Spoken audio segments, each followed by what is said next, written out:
Hello everyone, this is Bob and Threadbare, and welcome back to BioShock Infinite.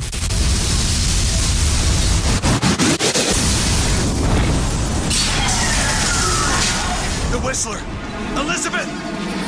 The bird, Elizabeth! I lost control, he's coming! No, he isn't.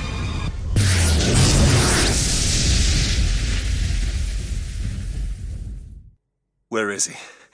Where is he? Where are we?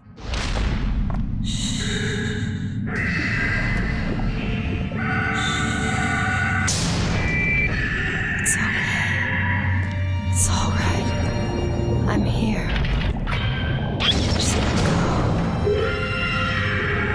There you go. There you go. Elizabeth, I'm sorry. You think that would happen faster, considering the relative depths involved?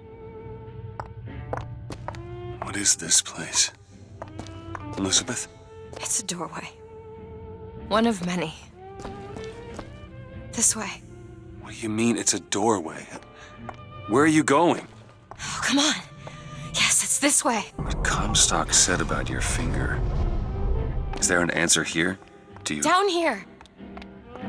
So I just thought I would say that I am not going to be talking very much during this episode. It's mostly just, exposition, Over here, Booker. dialogue, explanations, and really there's not too much to comment on and not much space to do it in. So just strap in, let's go for the ride. Looks like everything's already gone to hell down here, in this version of Rapture. This is where we have to go. Why? What is going on? Elizabeth, what do you mean this is a doorway? I'll have to show you. And yet at the same time, this is not any version of Rapture. It's a visualization of the portals between dimensions, apparently. Not quite sure how that works, but, well, here we are. Probably gonna regret this.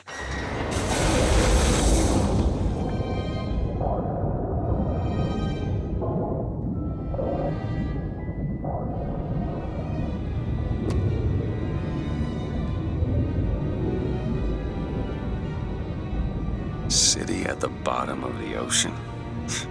Ridiculous. Yeah, actually, comparing that to a city at 15,000 feet, it actually... Rapture is more ridiculous. I mean, considering the sheer amount of water pressure per square inch on every single building in that city. It's an incredible amount of pressure. Look at that. Thousands of doors. Opening all at once. My God, they're beautiful. The stars? Are we quoting from 2001 now? Oh wait, no, that's My God, They're Full of Stars. Come on. Come on, it's this way. Come on. Which, yeah, that doesn't really make much sense either. Are you going to open it? It's no good. Damn it. I thought once we were here, I could fully control it. I thought... What is that? It's a key. Where did it come from? It's always been there. I just couldn't see it. Getting all metaphorical up in here. Why does she make me open all the doors?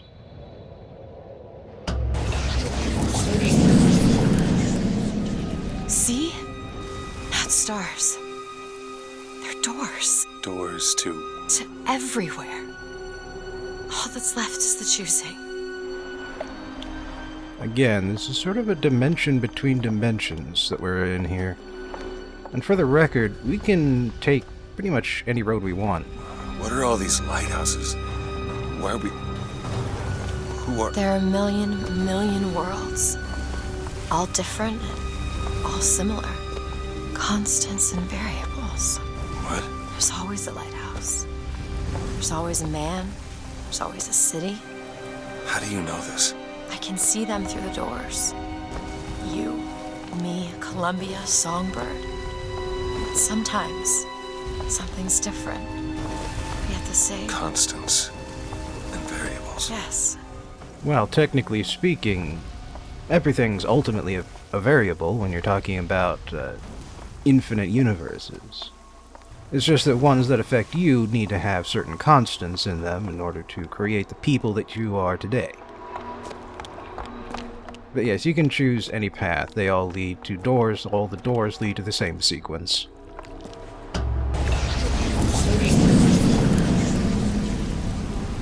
Look. It's us. Not exactly. We swim in different oceans but land on the same shore.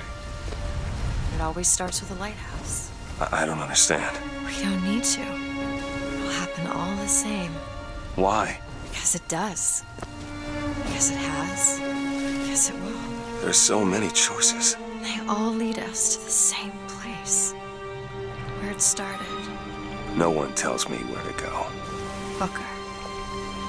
You've already been. Well, and you also will have already have been. It's a bit confusing, but you get the point. And I do like the effect with the pier that creates itself over time. I mean, visually speaking, this is a great sequence.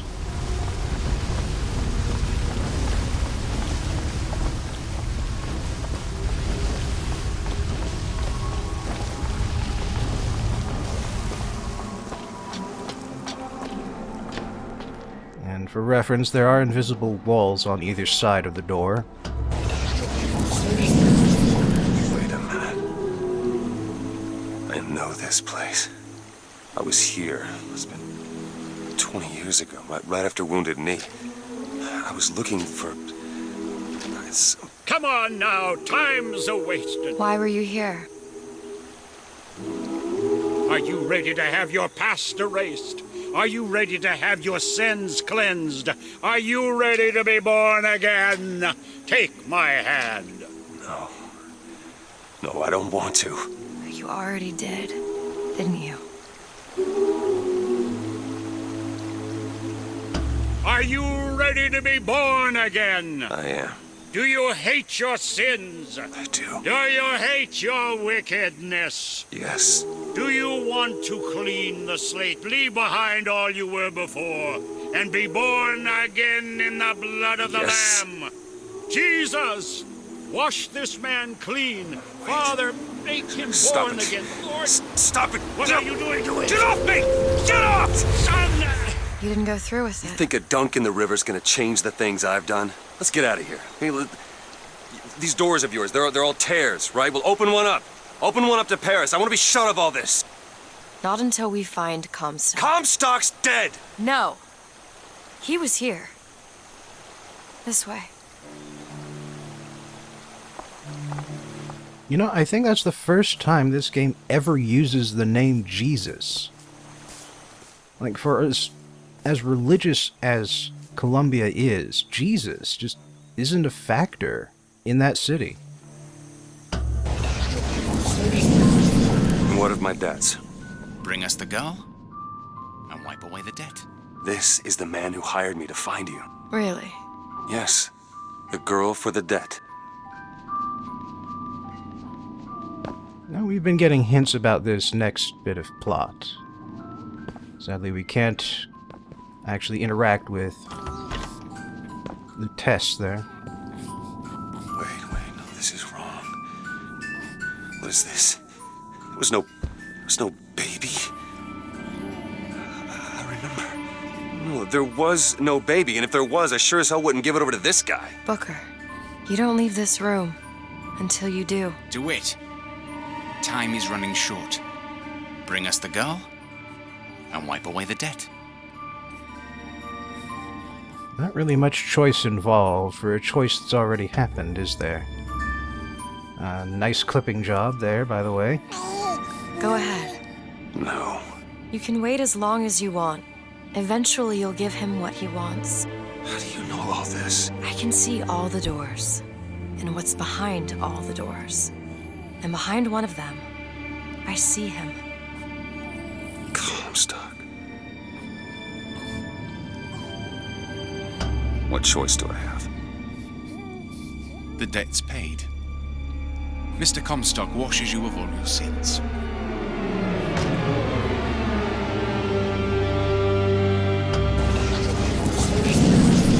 Bring us the girl and wipe away the debt.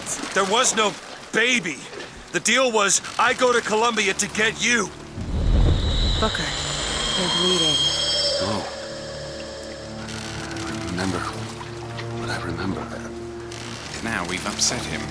I don't expect this next bit will do much for his mood. Come on. Apparently it's a little difficult to select this ladder. What are we doing here? Comstock's dead. We can just go on with our lives. You don't need Dead? to... You mean like Chenlin? Like Lady Comstock? No. He is alive in a million worlds. It's not over because the prophet is dead. It will only be over when he never even lived in the first place. I think the layout for this lighthouse has changed since last time. I don't know, maybe it's been a while, but it looks a little different. I wonder if that's supposed to mean anything. Whoa. Whoa. Hey! Hey, the deal's off, you hear me? Unstable. The deal is off! Give her back! Give her back! Fine, are you mad? No, you will not get caught in between. Come! It is uncomfortable enough as it is! It's going to be more uncomfortable if you don't come now! If I get caught, it's going to be a very long time before we see each other. You will not get caught, I promise! You can't promise me that! We're going to lose our window! I'll wait, thank you!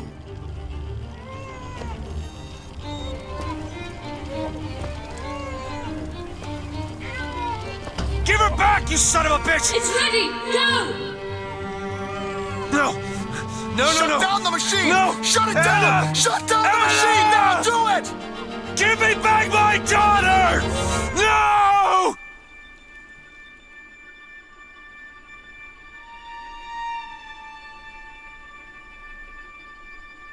So apparently leaving that pinky behind explains why she has godlike powers. Anna! No. No. I'm sorry. I'm so sorry. Anna, I'm sorry.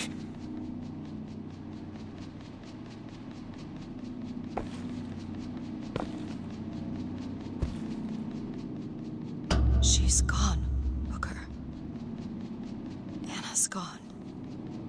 You shared this room with your regret for almost 20 years. Until one day, a man came to you and offered you a chance at redemption. A chance for us to be together.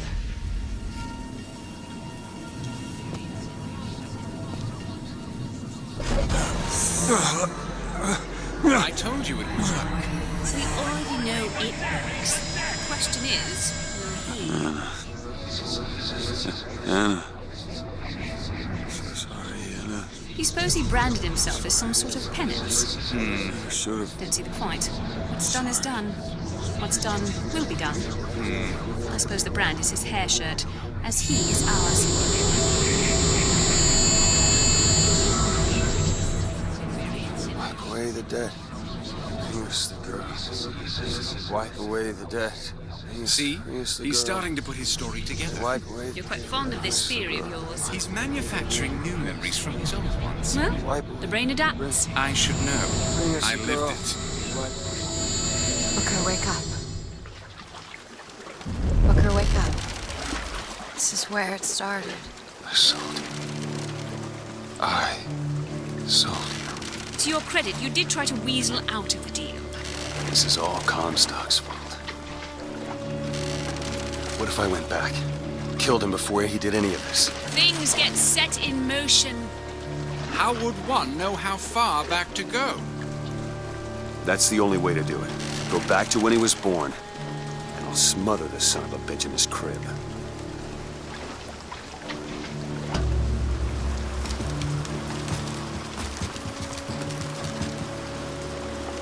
Okay, so... But the thing about the pinky is that if the body is able to tell when a part of it has become severed and is no longer alive, then why can't the universe make that same distinction?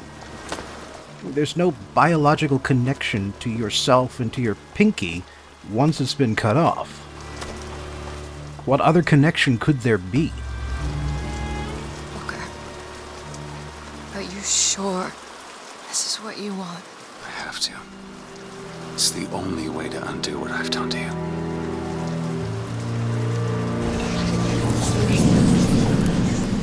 Booker DeWitt, are you ready to What be is this? born again? Why are we back here? This isn't the same place, Booker. Of course it is. I remember... Are Wait, you ready to leave behind all You're that not- has gone before? Wipe the slate clean. Who are and you? start You anew. chose to walk away, Washed in but in the other blood oceans, of the Lamb. you didn't. You took the Do you baptism. hate your You were sin? born again as a different man. Do you hate your It all wicked has to sin? end, to have never started. Not just in this world, but in all of ours. Smother him in the crib. Smother, smother, smother, smother.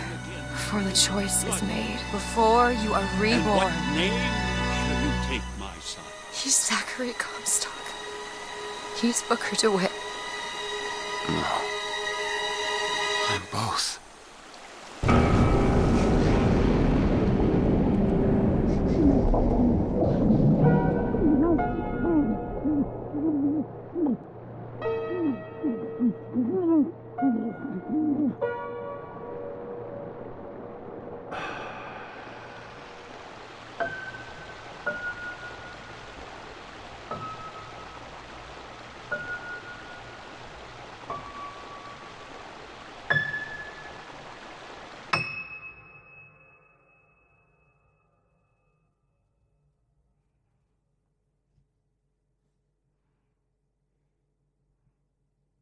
And that's the end of the main game of BioShock Infinite. Now, we've got quite a lot of credits ahead of us, and you might want to stick around for them, because there's some interesting music and a bonus video at the end, and then there's sort of a bonus stinger after the credits end, so if you're going to track forward, make sure you look around for that. But once that's done, it'll be time for me to go back to my corner and give my analysis, which I am not doing during the credits this time because that would be repetitive. So until then, I'll sign off, and I will see you at 33 minutes and 38 seconds.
I may not always love you, but long as there are stars above you, you never need to doubt it. I'll make you so sure about it. God only knows what I'd be without you.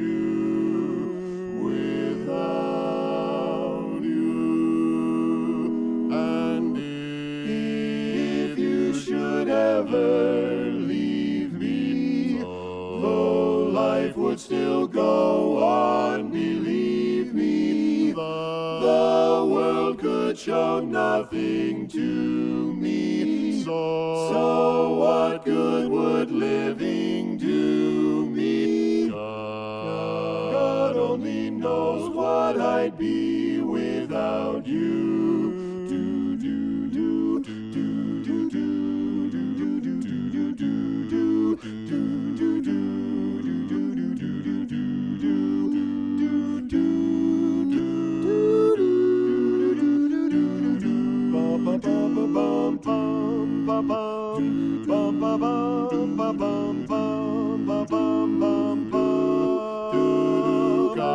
God only knows what I'd be without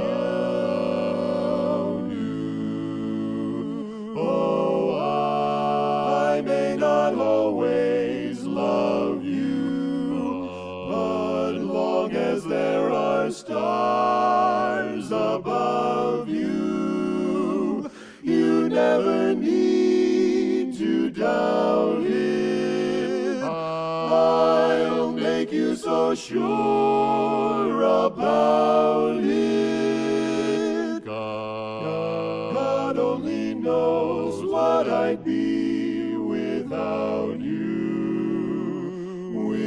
Without you. Without you.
find you acting on your best behavior. Turn your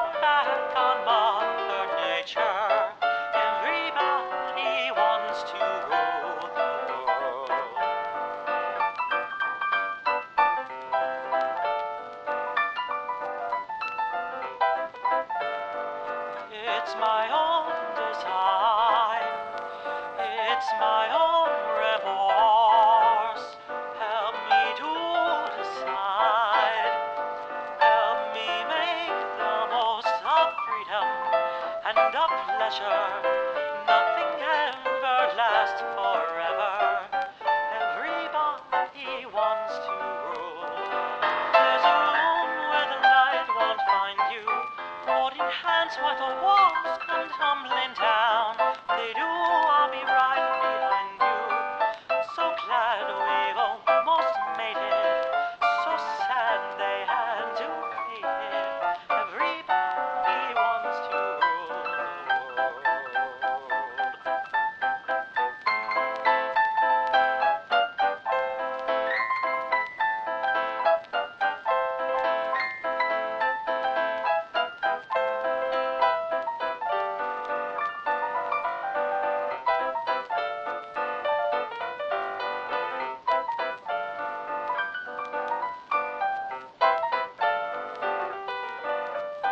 I can stand this indecision, married with a lack of vision.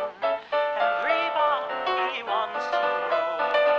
Say that you never needed one headline, why believe it? Everybody wants to rule the world.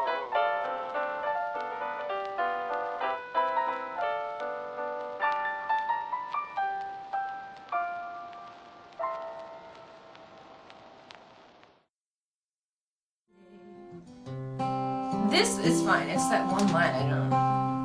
Yeah. Well, he'll figure it out. That's what I'm saying. Went back home, Lord. My home was lonesome. Yeah. Went back home, Lord. My home was lonesome. All my brothers, sisters cried. What a home. See, but then now it's too short. Now it's one too short. Yeah. Because then it goes, what a home. So here, we'll play it one more time. Went back home, Lord. My home was lonesome. All my brothers, sisters cried. What a home so sad and lonely. And then it's missing the next line. That's what I'm saying. Like, this is the second, that's the third, that's the fourth, but then. And I don't think that's supposed to say lonely. Probably lonely. Sad. We're just missing a line. We'll get the actual. Nothing else. Can we run it through this video lyrics? There are loved ones in the glory whose dear forms you often miss. When you close your earthly story, will you join them in their bliss? Will the circle be unbroken by and by, or by and by?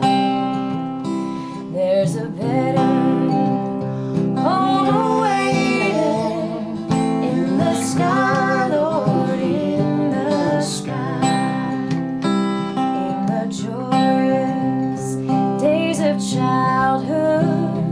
Oft they told of one's love, pointed to the dying Savior. Now they dwell with him above. Will the circle be unbroken by and by, or by and by? There's a better home awaiting in the sky, Lord, in the sky. You remember songs of heaven which you sang with childish voice. Do you love the hymns they taught you, or are songs of earth your choice? Will the circle be unbroken by and by, or by and by? There's a better home awaiting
That's it. Do you think that this one should be like slowed down a little bit since it's the last verse?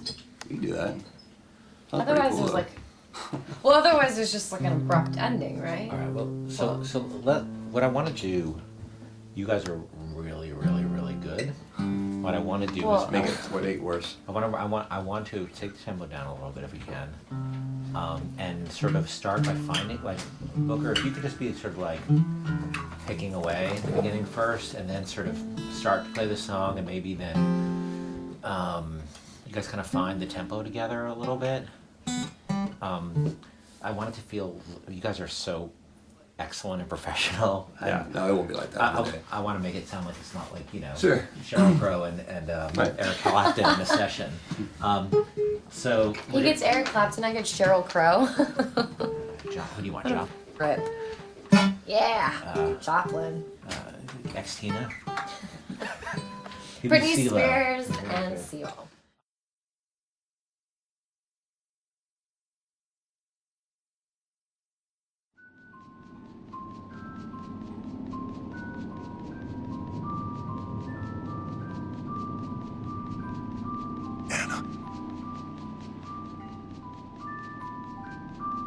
Anna?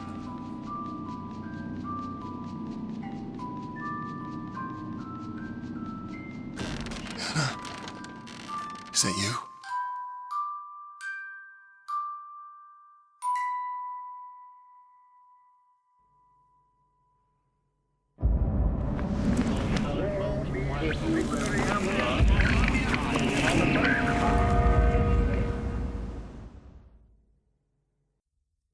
And on that hopeful note, the main game has come to an end.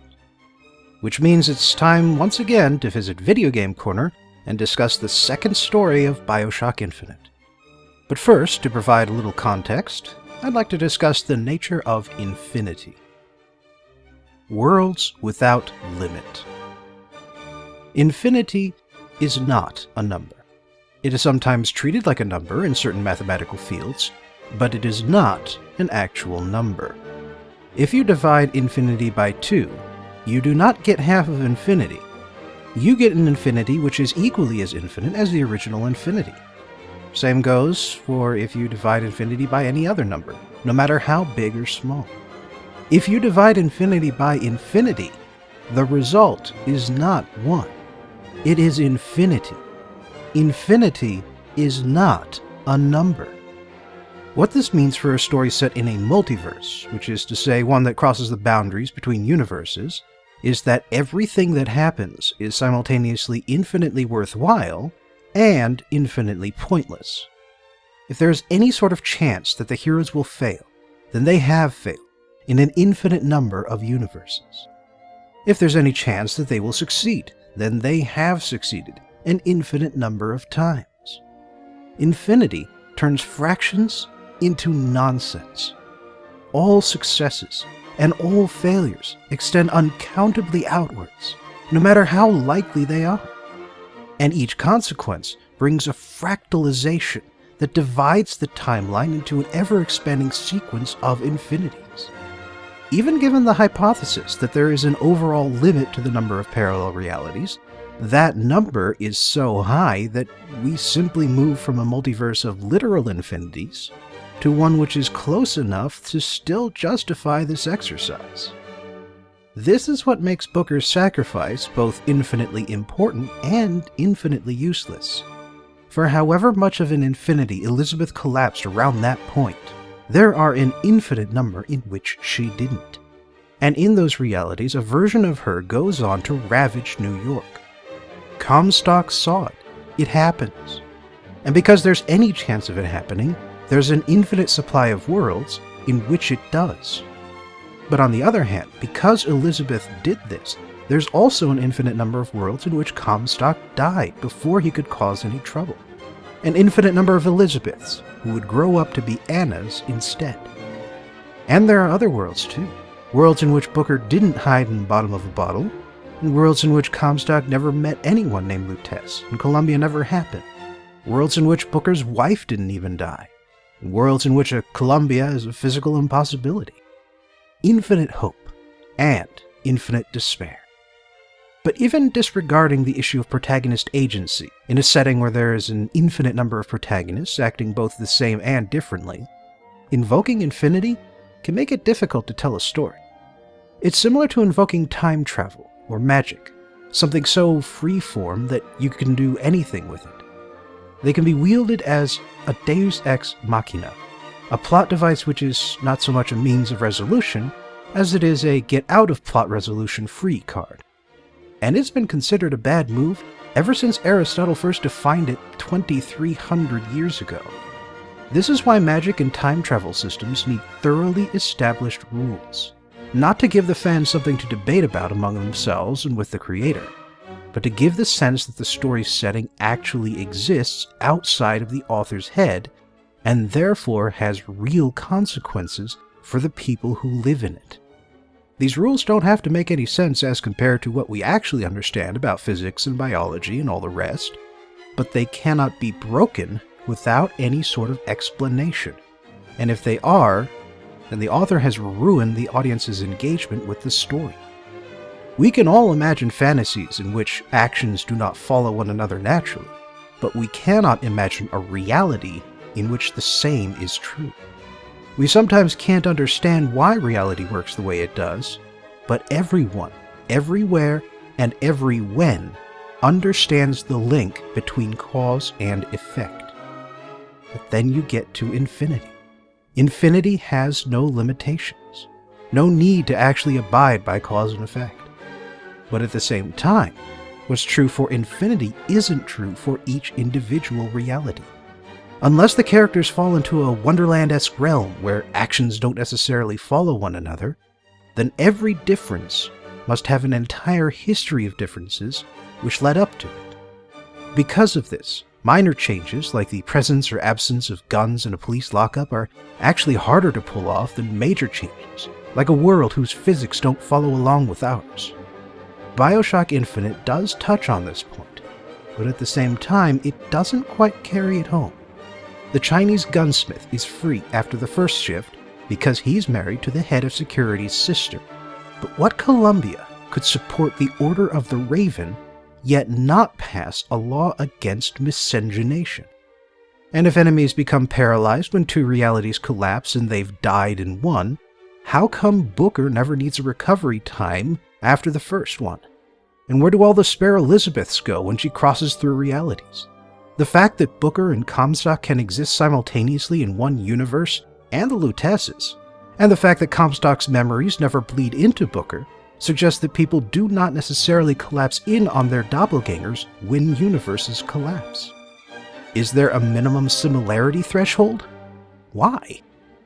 Infinity is a good way to introduce whatever imaginings and crossovers the author wants to use, but it does not allow him or her to ignore the demand for an internal consistency.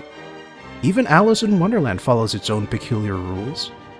Alternate reality is a good excuse for a lot of things, but it's not an excuse to neglect causality. Writing the right way. The trick to writing a good, smart character is deceptively simple. Just write them first, and let the plot happen to them. The alternative is to write the plot and make the characters enact it. The trouble with that approach is that life isn't scripted, and we notice pretty quickly when a story acts like it is. The thing about people is that we're all selfish and self-interested. We can act selfishly for the sake of other people and things, mind you, but when a crisis hits, we always think first and foremost about that which is most important to us. To see someone act against this instinct, without good reason, takes us out of the story. At the same time, humans are short-sighted and ignorant, which is to say we often don't know what the best solution is, even when we think we do. As such, when characters act on information they don't have, or if they make a bad decision based on current information, and it works out perfectly because of events out of their control, we can't believe it. Now, I'm not saying you can't come up with excuses that explain the behavior of some of BioShock Infinite's characters, nor am I saying that stories should spell out the motivation for every single character to the point of pedantry, but at the same time, it's not a good idea to leave the audience wondering why a person is behaving like he or she isn't inherently self-interested, or else like he or she has read the script. Why does Slate stand in the protagonist's way when all they want is a bottle of shock jockey? Well, he's gone insane from PTSD, and he thinks the best way for a soldier to die is in a blaze of glory. But why do his soldiers follow him? Why do they think that the best way to get their point across is to commit a terrorist act upon the city they swore to protect? Because they live in what's effectively a theocracy, and any action less drastic would not be heard. But why do they think that their actions would do any good for any of the other veterans? Well, why do terrorists ever think that their actions will lead to positive consequences? Okay, so then why was there only one bottle of shock jockey in the world before we defeated Slate, but dozens of them afterwards? Dramatic irony? You see what I'm saying yet? It's not that the excuses don't exist or aren't reasonable, it's that one scene should not generate a cascade of questions like this. And it's not just Slate. Why does Fink think that he can recruit literally the most wanted man on Columbia? He doesn't care about the religious aspect, but everybody around him does, including the rest of his security staff and the goddamn Colombian army. Why did Fitzroy refuse to give Booker even the chance to explain himself, let alone the chance to negotiate a better option than kill on sight and ask no questions? Why did Comstock put a miniature siphon in his wife's tomb, and with such a specific intention? If it's something he foresaw through the rift machine, it's an ontological paradox, or else it demands such a massive cascade of Comstocks looking into the future and eventually deciding that creating a ghost version of his wife is a good idea that it makes the explanation as silly as if there were none at all. Hell, why does Comstock allow the plot to happen? Sure, he's religious, and he thinks the rift machine is creating God-given visions, but is he so religious that he can accept both his success in the future Elizabeth reality and his failure in the primary timeline? What did he think he was doing when the world came crashing down around him? And there's another question. How is it that the Vox Populi revolution achieved such success with Fink's death, a mass exodus, even a goddamn rebel armada, and yet they failed so completely that they couldn't end the years-long brainwashing going on in Comstock House? I suppose it's possible, but no one even asks what happened. And everything about Comstock goes double for the Lutesses. Why did they let the plot happen at all when they had the power to short-circuit it, to give Booker a whistle, and then tell him to rescue Elizabeth, play CAGE, and then order Songbird to destroy the siphon? It would have saved hundreds or even thousands of lives. Final thoughts. As I said in the first analysis corner, I believe that the reason why BioShock Infinite gets such varied reactions is because there is a significant difference between the story Irrational Games intended to tell and the story they actually told. The story they wanted to tell you was about the horror of war and the ugliness of revolution, even when that revolution is necessary. It's about the consequences of actions you take and do not take, how choices both matter and don't matter, and how one decision can change your life forever, for better or for worse. That said, even a major decision is predicated on the smaller decisions that come before it. Booker, the born-again evangelical, would have had a greater faith in religion in order to accept his baptism in the first place. What we got instead was fairly close, but it missed the mark because it was not written for the characters. It was written for the plot. Plot developments didn't happen because the characters wanted them to happen or because events conspired to make them happen. They happened because Ken Levine and Irrational Games wanted them to happen. And I realize that plots are often written backwards in video games. Developers often come up with levels and set pieces first and string them together with a story afterwards. Now, that's fair enough for a game that exists mostly for the gameplay, and a clever writer can use the constraints of existing levels to come up with a plot that links them naturally. It may still be obvious that a level only exists because the level designers wanted to put it in, but so long as the excuse is valid, there's no need to roll our eyes. But at Irrational Games, Ken Levine and the other writers were not up to the task. Now, I can't really blame them for that. Working with a clay as raw as infinite parallel realities is hard. Honestly, it's harder to write stories without the limitations of reality than it is to write stories with them. One of the worst things you can do to a writer is say, "No, I don't have any ideas, you just come up with whatever you want." Despite what you've heard, the imagination does not come up with completely new ideas out of nowhere. It divides existing ideas into their components and rearranges their parts into something which seems new but isn't. That's why a good writer needs a broad base of knowledge and an understanding of human nature to write about anything more than his or her own fantasies, or to write from someone else's perspective. So I won't fault Irrational Games for trying, but I must fault them for not fully succeeding. Thanks for joining me again in Video Game Corner. I'll be taking a week off to hopefully get a little rest and relaxation, but after that, I'll be starting in on the Buried at Sea episodes. We're not done with BioShock Infinite just yet. Oh no, not yet. So I hope I'll see you there.